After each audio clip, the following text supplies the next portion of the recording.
Welcome to the Property Profits Real Estate Podcast, the show where real estate investors talk strategy, capital, deals, and growth with your host, Dave Dubeau.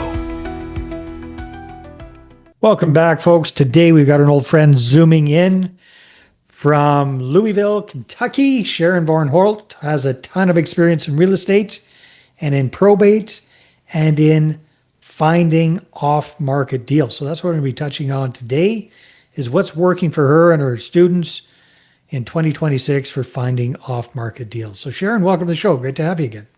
Great to be back, Dave. I love that we connect from time to time. Yeah, it's all good. So for folks who don't have the pleasure of knowing you yet, maybe let's give a Coles Notes version of who you are and what you do. Well, I've been in real estate investing since 1998, which probably is before some of your listeners were born. So it's been a long time. And during that time, the first 10 years, I had another business, and so I did real estate. Started real estate down the road a little bit, about 7 or 8 years, and I worked part-time in real estate for about 10 years. So. Doing kind of what everybody did, well, maybe not. I started out rehabbing and picking up a buy and hold property. That's not necessarily the way I recommend doing it. But in 2008, when the market blew up, and here in the U.S. and a lot of other places, I found myself as an accidental wholesaler. Now, by that time, I'd been in buying properties and fixing them up and doing all the things for 10 years. And it's kind of embarrassing to say now, but I had never wholesaled a single property. But overnight, retail... So I've heard of accidental landlords, accidental wholesalers. That's got to do. Mm-hmm. So why did you accidentally get into wholesaling? Well, I got into it accidentally because here at that time in Louisville, Kentucky, it was 2008. It was a year before, a year after for some people. But the retail buyers couldn't get a mortgage here. What happened, was with the financial collapses, investors that had, I had some buyers on my buyers list who bought properties from me. Some of them had a lot of cash, but most of them had W-2 jobs, like they were engineers or something like that. So they could still get a loan. But I worked primarily in bread and butter houses, which were easy to do. Sometimes a step-up property, but these are the folks that could not get a mortgage. They couldn't qualify for a mortgage. So overnight, what I learned was that properties that work for rehab, good properties, they wouldn't necessarily cash flow. So I had to change. Didn't work as rentals. Yeah, they did not work as rentals. So I had to change my model very quickly. And from then on out, I actually did this, and I would encourage people to do it. Work with your buyers on your buyers list if you're a wholesaler. If times get tough, say, how has your buying criteria changed? And we work together, because if I could source properties, which marketing was my thing, if I could source properties that worked for them, then I still had buyers. They just could afford to hold them a little bit longer, or they would rent them for a time, whatever the case might be. But that was really my first time that I ever wholesaled a property. And it didn't matter that I'd been doing this a long time at that point. I was just as terrified as the brand new wholesaler. It starts going through your mind, what if I really can't find a buyer in this market for the property? But coincidentally, at the same time, that's when I discovered probates. So it was an absolute, synchronicity is all I can say, that it all happened at one time. So for folks who aren't familiar with probates, what does that mean to you? Probate is a legal process that happens when someone passes away. If they have assets and have not done estate planning, put their properties in trust, and those sorts of things. If you have a property and you've not done those things, and let's say, in most married people here, we have the property automatically gets deeded to the spouse. It's called a survivorship deed. Where I live, that's what it's called. But if let's say your spouse has passed away and you are the last of the spouses, and you've not set this up so that it goes into a trust or something, it's going to end up in a legal process called probate. And what happens is, and this is important if you're an investor, especially here in the US, to understand, someone passes away and then the estate is opened by a family member. Now, what happens next is that there's either an executor appointed in the will or the court appoints an administrator. And from there, the very next step at the beginning of this process is that the property can be sold. And that's, as an investor, what you really need to know. The property can be sold. The assets are converted to cash. Anything else, boats, personal property, is all converted to cash. The creditors are paid. And then and only then do the heirs get what they're inheriting. So with probate, it sets you up for to have a situation where the heirs can be very motivated. But what I'd like to say to anybody that wants to work in probate is understand that this is a legal process they are required to do. So you don't have to feel strange about working with these folks. So in other words, you don't have to feel strange about making offers on dead people's properties. No, because remember, the heirs can't get what they're inheriting until all the assets are liquidated to cash. Got it. Now, but understand, probates within the off-market deal world are just a steady stream of leads. That's why I love probates. Every month, you get the opportunity to help someone who's in a tough situation, and you help them move on with their life is what you get to do. All right. So where does this fit in with your overall lead generation for motivated sellers in 2026, Sharon? Well, in addition to that, what else are you doing or are you seeing that's working well for finding good quality leads? I think off-market deals should be part of anybody's way of building their portfolio or finding properties. It doesn't matter if you're a rehabber, a wholesaler, a buy and hold landlord. Off-market deals put you in the position where, and don't get me wrong, I love agents because I've worked with agents in two businesses since we're talking 1990s. off-market, so let's just focus on off-market. Okay. Yeah. So, but you get the opportunity to sit down face-to-face with the seller. You get the opportunity to hone your skills at finding out what really is their problem. Yes, they have a property they want to sell, but they always have a problem or two or three. And that's where I think you have a distinct advantage rather than dealing with other types of properties, is just the human connection. And I think that's where a lot of people miss the mark. They go in, they're only thinking about one thing, and that's getting the deal under contract, getting the property under contract. If they focus on helping the person, it's a whole new ballgame. Okay, so let's assume people understand the philosophy of off-market deals and finding motivated sellers. Mm-hmm. What are you and your students doing these days that's working well for finding these kind of off-market properties? It's easy today, Dave. It's so different than even 7, 8, 9 years ago because you can work with a quality list broker, somebody that I personally work with. You can get a quality skip trace lead for about $25. It used to be looking for probates at the courthouse, in the newspaper, all kinds of different crazy ways. And really in Kentucky, where I am, Louisville, Kentucky, we were kind of on the tail end of getting our leads online. So it used to be a very tedious process, but you can get, whether it's, pretty much any kind of lead online for a very reasonable cost. And then you just set up systems, set up automations. Direct mail is still the number one way that you reach probates, especially in the early 6, 7 months, because you got to take them down a path.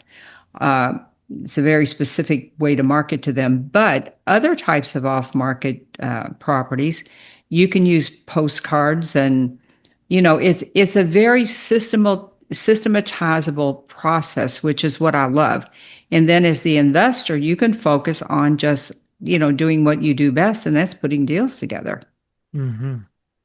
Okay, so you got much easier leads to find and purchase from list brokers online. Probate leads are one type. What are some other types that you're familiar with? When I used to, I don't work them so much anymore, but I used to work out-of-state owners. Right. And I called them marketing money. Was I ever going to get rich off of them? No, but I would do enough deals every year to pay for all my marketing.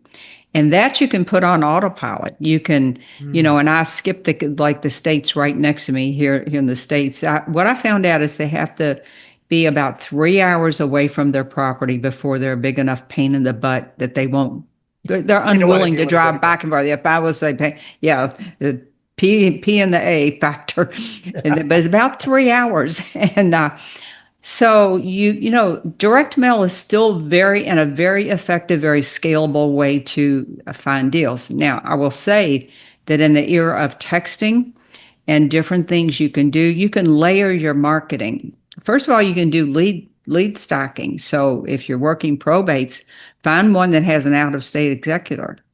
Find one that maybe the parents, the kids didn't know that the house was going into foreclosure because they took out a HELOC on it and didn't pay. Maybe there are code violations. There are all sorts of tax liens, whatever. So look to stack your leads with motivations, and you'll get a much tinier list that way, but you will get a very motivated list. So use that strategy. And then you have to be a little bit more careful with probates, because I tell people somebody's mama died. So don't pick up the phone and cold call them. That will not go well. Yeah. But down the road, you can follow up with a text, with a phone call. Hey, it's Dave. I just wanted to check in. I've been want to see if you have gotten my mail, and if you are in the position now where you need help selling the property, let me know how I can help. Maybe you need something else. I'm a great resource. But start to build the rapport however you can. And with today, there's a statistic, and I don't remember exactly now what it is, but people respond at a much higher rate to a text than they do to a cold call. So if you send a marketing piece and follow up with a text, you're much more likely to hear from them because it's non-invasive. Right. Have to be very, very careful with text messages, though. You can get into a world of trouble and pain if you hit somebody on do not call, do not text. Right. Yeah. Yeah, I don't send mass text. I don't do that. So for me, it's a follow-up methodology. So the other thing that I found interesting about what you said there, Sharon, is kind of leading the probate person down a path. So this isn't a send them one letter, buy the house situation. So in your experience, without giving away your secret sauce, because that's part of your methodology, but generally speaking, on average, how many touches does it take before you or your students actually book a call with somebody or visit the property or take that first kind of face-to-face meeting? I wish I could give you an exact answer. I've bought properties off of the first mailing, but statistically speaking, and this is across direct mail as a whole, and it includes real estate, 81% of your deals, not your calls, but your deals will come at or beyond your fifth mailing. So if I mail today, that's 4 months from now. And think of it this way, you're building a pipeline, much like agents would or other types of businesses would. You're building your pipeline. Yeah. Now, the other statistic I want you to realize is that 90% of your competition will quit on or before the third mailing. Nice. You have to remember that piece right there. So and it's mail everybody once a month. How long do you mail? As long as the house is available. And in probate, that's probably in this market, it's probably going to be maybe a year, 12, 14 months tops. You're not talking about a million years. Right. So, you do get your list cleaned up, take off the solds, put on the new ones. Every month you're adding, subtracting. And with the list brokers now, they'll scrub your list for you. They'll take off anything that's been listed. They will take off anything that's been sold. And back to taking them down the path. Your folks can go and get what I call a Probate Investing Starter Kit that has a sample letter in it. But what I do is say, hey, this is who I am. This is how I can help you. And the overriding message of the letter, though, is I'll be here when you're ready to sell. Mm. No, this is a no pressure campaign. And what you are doing is you are building rapport with these people, and you're saying things like, if you reach a point where you need help cleaning out the house, just let us know. We'll take care of that for you. Nice. You become a trusted resource. And when everybody else is done with all their craziness of cold calling, and one person The told me obnoxious they postcards. showed up at the home with a bouquet of flowers from obituaries. Oh my gosh, don't do that ever, ever, ever. But just trust the process, and you will be the name you remember. And you can take that tactic and use it on every kind of off market deal. Well, let me ask Go you a at question, Sharon. You're mm-hmm. based in Louisville. Oh, yeah. Mm-hmm. What's the market size that you focus on personally for your probate business? Like how many people, what population do you have there? We are in, even with, not really huge here. We have, with all these immediate surrounding counties, about 1 million, probably Okay, so 1 million. 700,000. Yeah, 700,000 in What I'm Louisville trying to get to is get an idea of the volume of leads you're leads. generating every month. Okay. So every Yeah. month, like how many new leads are coming into your pipeline? It depends. See, we go through the leads and we look, it might be 80 to 120. Okay. But we go through them and filter them out. These are too expensive. They're going to be listed, and these are in areas you need a gun. We're not Okay. going down there. So you don't focus as much on the bigness of the list as you do on the quality of the list. And Yeah. So there's no what do you short usually there narrow that down to at the end of the day? How many? zip codes. No, I Zip mean, codes. how Oh, many out of those 100 or so that you get every month, what does that filter down to in the number that you of new leads that you're actually starting to mail that month? probably 60 or 70. Okay. To give you an idea, in Chicago, where they have 9 million people, they have 800 or 900 probates a month. So if some months, if we might get 90, we might get 120. But of those, my list size never got bigger than about 800 in a 12-month period, because of I'd rather have one good lead than two so-so leads. Well, exactly, So because if it's expensive to mail. Like you don't it's want to just expensive go to and mail. So if focus on, if you, in an ideal world, I wanted 1,000 because it's nice round numbers. If you get a 2% return, that's 20 calls a month. You might go look at 3 or 4. You might get a deal or two. This Mhm. month you might get two. Next month you might get none. Who knows? Yeah, But exactly. that's a number you can wrap your brain around. But That's a business.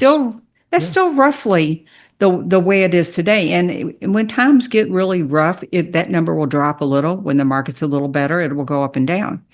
But the Mhm. thing to remember with, especially with probates are completely unaffected by market conditions. Yeah, it's people This passing is away. Yeah. this a legal process that they have to complete. Other off-market properties, and I do think you need. I always tell people you need 3 to 5 ways to get deals minimum. Yeah. So, and in even with off-market deals, I love probates. That was always my main thing, but you have to have other ones too. Yeah. Some people like pre-foreclosures. For Mhm. me, where I am, that process is a pretty quick process. If you're in Chicago, it might be 2 years before they foreclose on a house. Here, it's probably going to be 5 or 6 months tops. Are you starting be I'm fascinated with the probate list because in your Hmm. example, if you're focusing on Louisville and at the end of the day it's like 70 or 80 fresh new leads every month. Hmm. Are you sending out generic messages or now with AI, are you able to really personalize each letter to each person based on, or do you mix that in the mix at some point? No, we use. I've tested all kinds of mail pieces since 2008, and but hands down, the piece that works best for probates is a white computer generated letter where you go, "Dear Dave, I'm contacting you about the property located at." And the way that works is you set up a spreadsheet. You Yeah, upload your leads in, and so that on the letters they have fields. yeah, And then you can upload this spreadsheet to any any mail service. It will just mail merge it for you. And this is the part, now stamps just went up here to 80 cents, I think. For contrast, when I was doing this in 2008, it was $1.50 to mail a letter, and stamps were what? I don't even know, 40, 50 cents maybe. But it was so expensive you couldn't afford to mail. Now, before the mail increase this month, you could mail a letter today with a 75, 76-cent stamp for $1.25 or $35. You cannot do it as cheaply as you can hire it out and get it done. Now, a lot of companies require 1,000 names, 1,000 contacts. But there's a company here that I've used for years that will do small batch mailings, even 200. Wow. So if you're perfect. just getting started out, they are a great resource. I work with a lot of mom and pop investors, a lot of small investors. Mm-hmm. And so to find resources for them was what I always looked for. And it took a while and some time to get that all in place. But now you have those resources where literally you can have a scalable business. You Without breaking the bank. Yeah. You buy your leads. Yeah. 25 cents. When was that? It's $10. Some companies still charge $8 or $10. So 25 cents, a lead stacking. You can go to that same list provider and you can tell them, I want you to give me a lead stocking list. Well, it's going to cost you a little more. It's going to cost you 30 cents a lead. Okay. Oh, wow. Well, maybe of these 60 or 70, you might get 15 or 20, or it's going to be a small number and it's going to be 30 cents. And then you can reach out a little bit differently to them. Yeah. It's about the personal touch you can give these people. So, well, and that's what I'm saying. Nowadays with AI, Sharon, you can take the personal touch much further and have AI feed the spreadsheet all the exact stuff to put in the right. Yeah. Very cool. Well, Sharon, time flies. I'm sure there's going to be some folks here interested in connecting with you. If people want to find out more about you and the resources that you have, where should they go?